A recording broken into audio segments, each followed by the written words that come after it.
Hello दोस्तों। Joke number 1। एक दिन सास अपनी बहू को समझाती है, देख बेटा, ये मोहल्ले की बहुएं बड़ी ही तेज तर्रार की हैं।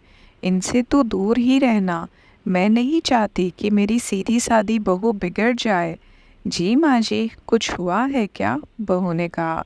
हाँ, वो बगल वाली सरला बता रही थी कि मोहल्ले की सारी बहुओं ने मिलकर एक व्हाट्सएप ग्रुप बनाया है जिसमें अपनी सासों की खूब बुराई करती हैं। तू इन सब से दूर रहना बेटा। बहू हाँ में हाँ सर हिलाकर सोचती है, अब आपको कौन बताए कि इस ग्रुप की एडमिन मैं ही हूँ माँ जी।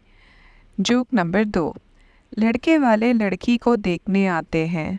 भाई साहब, वैसे आपकी बेटी क्या करती है? लड़की का भाई बोलता है, हमारी बहन एडिटर है अंकल जी। लड़की चाय लेकर आती है। अरे भाई साहब, ये वो लड़की नहीं है जिसको फोटो आपने भेजा था? अरे भाई साहब, बताया तो अभी बेटे ने कि बेटी हमारी एडिटर है। कैसी भी फोटो हो, उसे सुंदर से सुंदर एडिट कर देती है। अच्छा, आपका बेटा क्या करता है? मेरा बेटा आर्मी में है। ये तो बहुत अच्छी बात है। वैसे पोस्टिंग कहाँ की है? जी वो, जैसे आपकी बेटी एडिटर है ना, वैसे ही हमारा बेटा पबजी में सैनिक है। Joke number 3। शहरी सास अपनी गांव की बहू को रिश्तों में गर्माहट की सीख दे रही थी कि वो अपने और अपने पति के रिश्ते में गर्माहट बरकरार रखे, उसे ठंडा ना होने दे। सीधी सादी बहू हाँ में हाँ सर हिला देती है। कुछ देर बाद जलने की बू आती है तो सास बहू के कमरे में जाकर देखती है तो कमरे में आग लगी हुई होती है, क्योंकि कमरे में हीटर जल रहा होता है। सास बहू से, ये क्या बहू, कमरे में आग लगी हुई है और तुम बैठकर देख रही हो?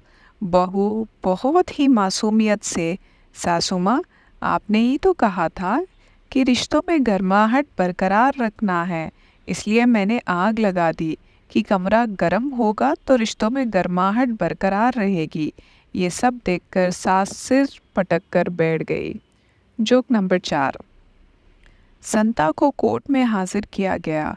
जज, तुम्हारा अपराध क्या है? जी वो जज साहब, जल्दी जल्दी शॉपिंग करना। क्या? ये तो कोई अपराध नहीं। जज साहब, दुकान का ताला तोड़ के जल्दी जल्दी शॉपिंग की थी। ये सुनते ही जज साहब बेहोश हो जाते हैं। Joke number 5। संता बंता से, यार क्या हाल है?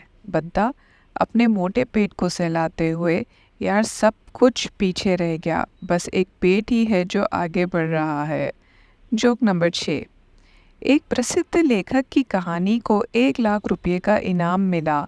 वो अपनी पत्नी से अपनी खुशी साझा कर रहा था, तभी पत्नी ने एक झटके से आधी रकम ले ली। ये क्या, मेहनत मेरी और आधी कमाई तुमने ले ली? पत्नी तमतमाए स्वर में, ये जो मैं आपको चाय बनाकर देती थी उसी की वजह से आपकी अच्छी कहानी लिख पाए हैं। आपको तो मेरी शुक्रिया अदा करना चाहिए कि मेरी चाय की वजह से आपने इतनी अच्छी कहानी लिखी। ये सब सुनकर लेखक अपना सिर पकड़कर बैठ जाता है। अगला जोक। एक दोस्त दूसरे दोस्त से, यार आजकल नींद नहीं आती है। हाँ भाई, नींद तो बचपन में आती थी, अब तो सपने आते हैं, वो भी ब्याह वाले।